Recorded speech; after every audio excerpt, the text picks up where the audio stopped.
আসসালামু আলাইকুম। কেমন আছেন আপনারা সবাই? কাছে কিংবা দূরে, দেশ কিংবা বিদেশ, যে যেখান থেকে আজকের রেসিপি দেখছেন সবাইকে স্বাগতম জানিয়ে আজকের রেসিপি শুরু করলাম। আজকের পর্বে তৈরি করে দেখাবো শুটকি মাছ ও কাঁঠালের বিচি দিয়ে ভর্তা রেসিপি। আমি শুটকি মাছ ও কাঁঠালের বিচি নিয়ে নিলাম। কাঁঠালের বিচি পর্যাপ্ত পরিমাণ পানি দিয়ে চুলায় বসিয়ে দেব সেদ্ধ হওয়ার জন্য। শুটকিগুলো আমি ছোট করে কেটে নিয়ে এখানে পর্যাপ্ত পরিমাণ গরম পানি অ্যাড করে দিয়ে হালকাভাবে আলতো হাতে পরিষ্কার করে নিব 5 মিনিট ভিজিয়ে রেখে। এখানে শুটকি মাছ পরিষ্কার করে নেওয়া পেঁয়াজ, রসুন, কাঁচামরিচ, শুকনো লঙ্কা নিয়ে নিলাম। এবার চুলায় একটি প্যান বসিয়ে পর্যাপ্ত পরিমাণ তেল দিয়ে তেল গরম হয়ে আসলে এখানে কিছুটা শুকনো লঙ্কা অ্যাড করে দিয়ে আলতো হাতে নাড়াচাড়া করে ভেজে নিব। এরপর তুলে নিব।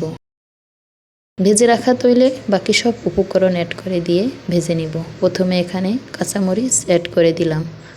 একটু ভেজে নিয়ে কালার চলে আসলে এখানে পেঁয়াজ ও রসুন দিয়ে আবারও ভেজে নিব।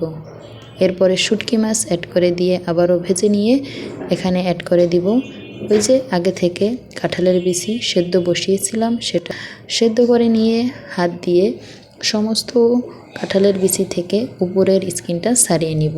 এরপরে এখানে অ্যাড করে দিব।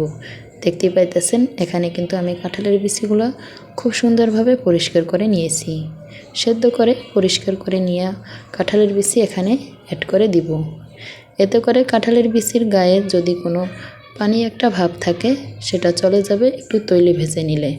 সমস্ত উপকরণের সাথে আবারও নাড়াচাড়া করে ভালোভাবে মিশিয়ে নিয়ে প্রায় 3 থেকে 4 মিনিট ভেজে নিলেই খুব সুন্দর একটা ঘ্রাণ তৈরি হবে, আপনার নাকে চলে আসবে।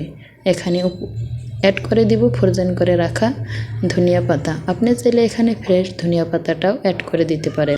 এবার আবারও সমস্ত উপকরণের সাথে নাড়াচাড়া করে মিশিয়ে নিব।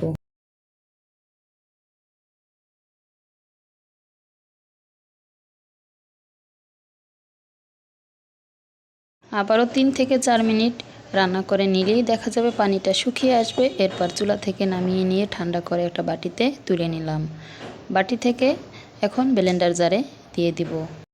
আপনি চাইলে এই ভর্তাটা পাটায় তৈরি করে নিতে পারেন। শিল পাটায় তৈরি করে নিলেও খুব সুন্দর হবে, কিন্তু ব্লেন্ডার জারে আমি তৈরি করে নিব।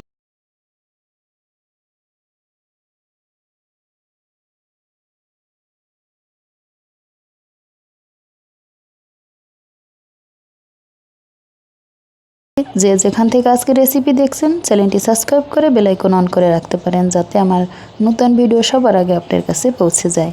পরিমাণ মতো লবণ অ্যাড করে দিয়ে ব্লেন্ডার জারের মুখ বন্ধ করে দিয়ে ব্লেন্ডার করে নিয়েছি। এরপরে একটা পাত্রে নিয়ে নিব।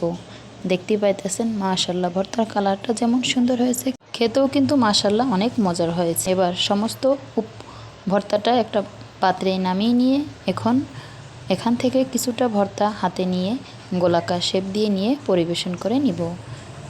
যে যেখান থেকে আজকে রেসিপি দেখছেন একটা লাইক ও কমেন্ট করে আপনার মূল্যবান মতামত জানিয়ে দিতে পারেন। আপনার একটা লাইক ও কমেন্ট আমাকে নতুন আর একটা ভিডিও বানাতে উৎসাহিত করে।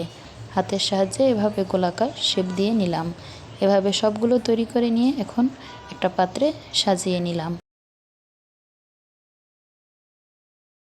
যে যেখান থেকে আজকে রেসিপি দেখছেন ভালো থাকবেন, সুস্থ থাকবেন। আল্লাহ হাফেজ।